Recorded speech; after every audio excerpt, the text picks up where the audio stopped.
تو اقبال اپنی قوم کو مخاطب کرتے ہیں، مسلم امہ کو مخاطب کرتے ہیں اور کہتے ہیں کہ ہست معشوقی نہاں اندر دلت، تیرے دل میں بھی ایک معشوق چھپا ہوا ہے، تیرے دل میں ایک معشوق پنہاں ہے، چشم اگر داری بیا بے نمائے مت، اگر تیرے پاس دیکھنے والی آنکھ ہے، دیدہ بینا ہے، تو چشم بینا رکھتا ہے، تو پھر میں تمہیں یہ محبوب دکھاتا ہوں کہ یہ محبوب کون ہے، کہ عاشقان او ز خوباں خوب تر، وہ محبوب ہیں کہ جن کے عاشق بھی حسینوں سے زیادہ اچھے ہیں، اور خوش تر و زیبا تر و محبوب تر، یہ بہت اچھے ہیں، یہ بہت خوبصورت ہیں، اور یہ عاشق بہت محبوب ہیں، یعنی جو رسالت مآب صلی اللہ تعالیٰ علیہ وآلہ وسلم کے عشاق ہیں یہی بہت خوبصورت ہیں، یہ اپنی ذات میں بہت حسین و جمیل ہیں۔ اقبال کہتے ہیں کہ دل سے عشق او توانا می شود، دل ان کے عشق سے توانا ہو جاتا ہے، یعنی جب رسالت مآب صلی اللہ تعالیٰ علیہ وآلہ وسلم کا عشق ہمارے دل میں بس جاتا ہے تو پھر دل کو اس سے تقویت ملتی ہے، حوصلہ ملتا ہے، کیپیبلٹی بڑھتی ہے، صلاحیت بڑھتی ہے، زمانے میں آگے بڑھنے کی آپ کے اندر قوت پیدا ہو جاتی ہے۔ دل سے عشق او توانا می شود، خاک ہمدوش ثریا می شود، اور یہ مٹی جو اس زمین کا حصہ ہے جب رسالت مآب صلی اللہ تعالیٰ علیہ وآلہ وسلم کے عشق سے بھر جاتی ہے تو یہ ہمدوش ثریا ہو جاتی ہے، یعنی یہ ثریا تک جا پہنچتی ہے، آسمانوں کی بلندیوں تک جا پہنچتی ہے، اور یہ حضور کے عشق کا کمال ہے۔ اور در دل مسلم مقام مصطفیٰ، مسلمان کے دل میں حضور اکرم صلی اللہ تعالیٰ علیہ وآلہ وسلم کا مقام اور مرتبہ ہے، یعنی کوئی مسلمان ایسا نہیں ہے کہ جس کے دل میں حضور کی محبت نہ ہو۔ یہ مسلمان کا جو پہلا عشق اور محبت کا جو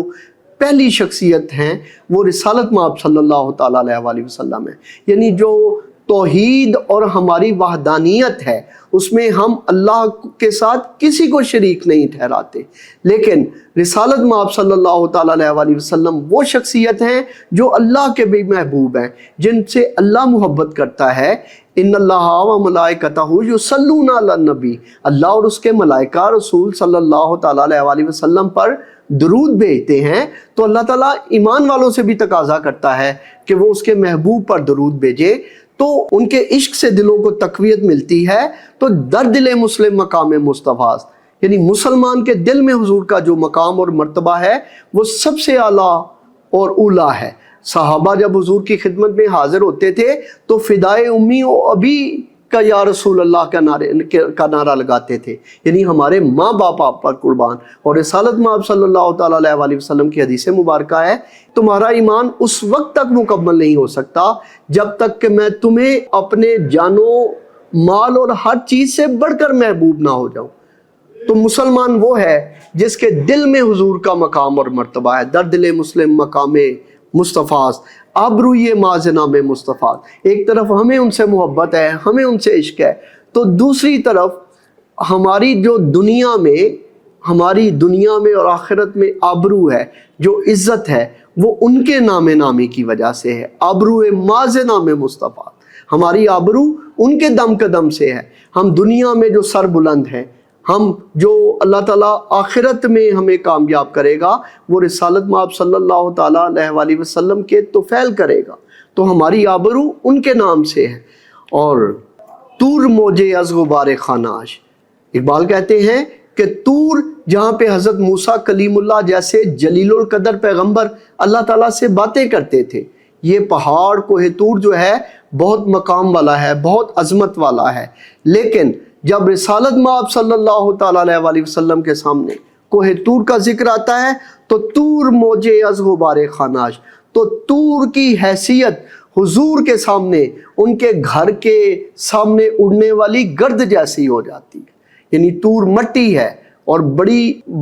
عظمت مٹی ہے کہ اس پر پیغمبر کے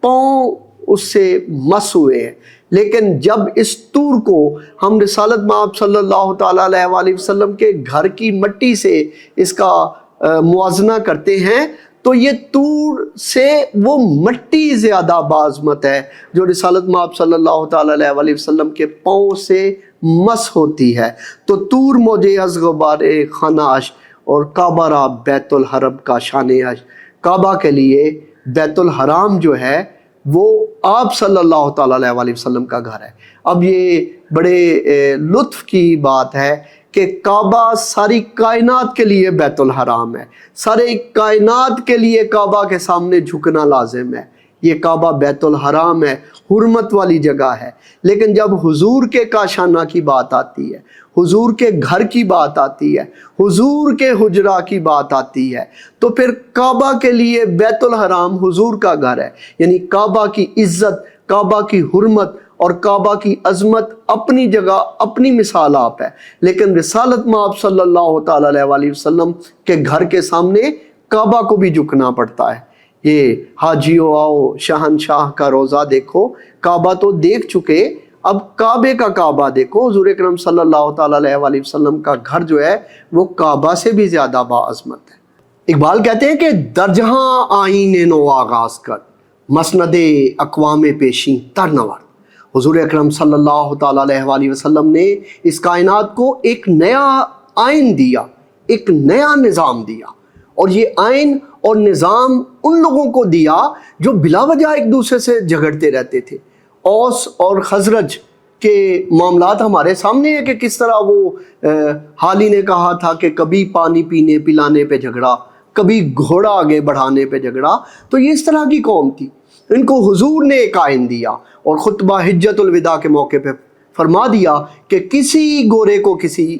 کالے پر، اور کسی کالے کو کسی گورے پر، کسی عربی کو کسی اجمی پر، اور کسی اجمی کو کسی عربی پر کوئی فوقیت، کوئی فضیلت حاصل نہیں ہے۔ اگر کسی کو کوئی فضیلت اور فوقیت ہے تو وہ صرف اور صرف تقوی کی بنیاد پہ۔ حضور اکرم صلی اللہ تعالیٰ علیہ وآلہ وسلم نے سب کو ایک ہی صف میں بٹھا دیا، نہ کوئی محمود اور ایاز کے فرق کو مٹا کے رکھ دیا۔ یہ حضور کا دیا ہوا مساوات کا اصول تھا کہ تمام لوگ ایک دوسرے کے برابر ٹھہرا دیے گئے۔ اگر ان میں کوئی فرق ایک دوسرے سے ان کو ممتاز کرتا تھا تو وہ صرف ان کا تقویٰ تھا، ان کا حسن عمل تھا جو ان کو دوسرے لوگوں سے ممتاز کرتا تھا، ورنہ ایک حبشی ایک عربی سردار کے برابر ٹھہرائے گئے۔ تو حضور نے مسند اقوام پیشین در نورد، وہ جو پہلی اقوام کی مسند تھی، ان کو لپیٹ کے رکھ دیا۔ دو بڑی سلطنتیں تھیں، ایک ایران کی اور ایک روم کی سلطنت تھی، تو ان کے حضور کے دیے ہوئے نظام کی وجہ سے وہ دونوں سلطنتیں جو ہیں وہ مسلمانوں کے زیر تسلط آ گئیں، اور مسلمانوں نے روم اور ایران پر جو ہے وہ فتح حاصل کر لی۔ تو از کلید دین در دنیا کشاد، حضور نے دین کی چابی سے دنیا کے دروازے کو کھولا۔ ہم چو بطن ام گیتی نژاد، ان کے جیسا اس کائنات میں کوئی پیدا نہیں ہوا۔ اس کائنات نے، اس ام گیتی نے اپنے بطن سے ان جیسا کوئی اور نہیں جنا، وہ اپنی مثال آپ ہے۔ اور روز محشر اعتبار ماستو، اقبال کہتے ہیں کہ محشر کے دن وہی ہمارا اعتبار ہے، اور در جہاں ہم پردہ دار ماستو،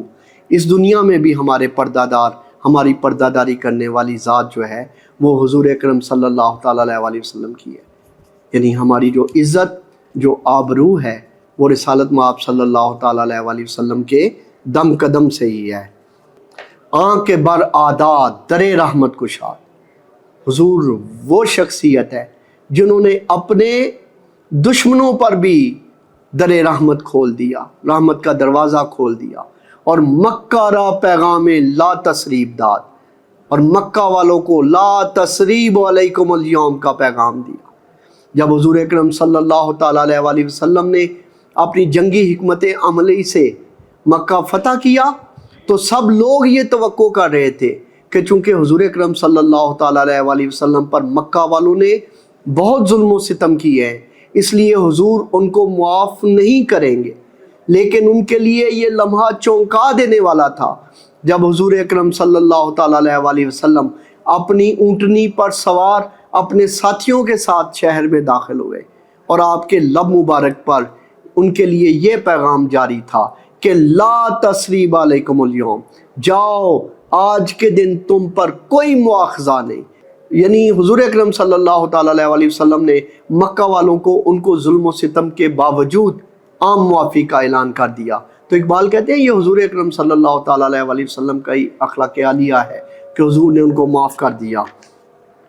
اور اقبال نے یہاں ایک بڑی خوبصورت بات اسی مثنوی میں، اسی مضمون میں بیان کی ہے. اقبال کہتے ہیں منچ گویم در تولا عشق چیز، خشک چوبے در فراق او گریز. میں کیا بتاؤں کہ ان کی محبت کیا ہے، ان کے فراق میں تو خشک لکڑی بھی رونے لگ گئی. یہ خشک لکڑی وہ مسجد نبوی شریف میں ستون حنانہ تھا، کھجور کے خشک تنے کا وہ ستون جس سے رسالت مآب صلی اللہ تعالیٰ علیہ وسلم ٹیک لگا کر خطبہ ارشاد فرمایا کرتے تھے. تو صحابہ کرام نے حضور کی سہولت کے لیے ممبر شریف تیار کر دیا. جب ممبر بنا تو حضور اکرم صلی اللہ تعالیٰ علیہ وسلم خطبہ ارشاد فرمانے کے لیے اس ممبر پر تشریف فرما ہوئے. جو ہی حضور اس ممبر پر بیٹھے تو کسی کے بلک بلک کے رونے کی آوازیں آنے لگ گئی. صحابہ نے ادھر ادھر دیکھا تو کوئی زیرو روتا ہوا نظر نہ آ رہا تھا. حضور اکرم صلی اللہ تعالیٰ علیہ وسلم اپنے ممبر سے اترے اور کھجور کے اس تنے کے پاس جا کر کھڑے ہو گئے اور اپنا دست شفقت اس کھجور کے تنے پہ رکھا تو رونے کی آواز تھم گئی. حضور اکرم صلی اللہ تعالیٰ علیہ وسلم نے اس سے پوچھا کہ کیا ماجرا ہے؟ تو اس نے ہجر و فراق کا رونا رویا کہ آپ کی شفقت میسر تھی، آپ مجھ سے ٹیک لگایا کرتے تھے، لیکن اب ممبر بننے سے میں آپ کی شفقت و عنایت سے محروم ہو گیا ہوں. تو حضور اکرم صلی اللہ تعالیٰ علیہ وسلم نے اس کھجور کے تنے کو کٹوا کے اپنے ممبر کے نیچے زمین کھود کے دفن کروا دیا اور اس سے فرمایا کہ تم میرے ساتھ ہو اس دنیا میں بھی اور معاشر کے بعد بھی تم میرے ساتھ ہوگے. تو اقبال نے اس واقعے کو، ستون حنانہ کے اس واقعے کو یوں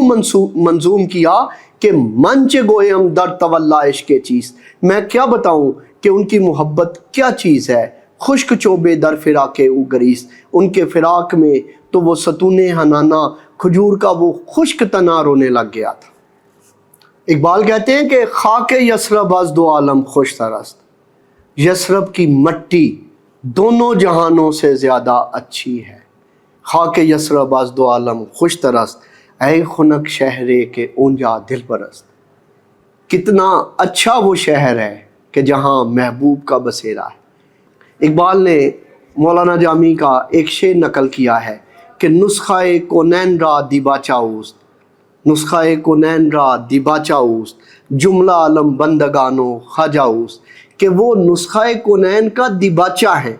یعنی اس کائنات کی جو کتاب اللہ تعالیٰ نے لکھنی چاہی تو اس کا دیباچہ، اس کا پریفیس، اس کا مقدمہ حضور اکرم صلی اللہ تعالیٰ علیہ وسلم کی ذات گرامی ہے. جملہ عالم بندگانو خواجہ اوست، یہ ساری کائنات غلام ہے اور رسالت مآب صلی اللہ تعالیٰ علیہ وسلم آقا ہے. بی بی فاطمہ سلام اللہ علیہ کی شان میں جو اقبال نے منظوم خراج عقیدت پیش کیا تو اس میں بی بی کی جو نسبت، معتبر نسبت بتائی تو انہوں نے فرمایا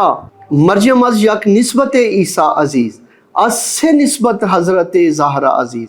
بی بی مریم سلام اللہ علیہ ایک نسبت سے عزیز ہے کہ وہ اللہ تعالیٰ کے جلیل القدر پیغمبر حضرت عیسیٰ علیہ السلام کی والدہ محترمہ ہیں. لیکن بی بی فاطمہ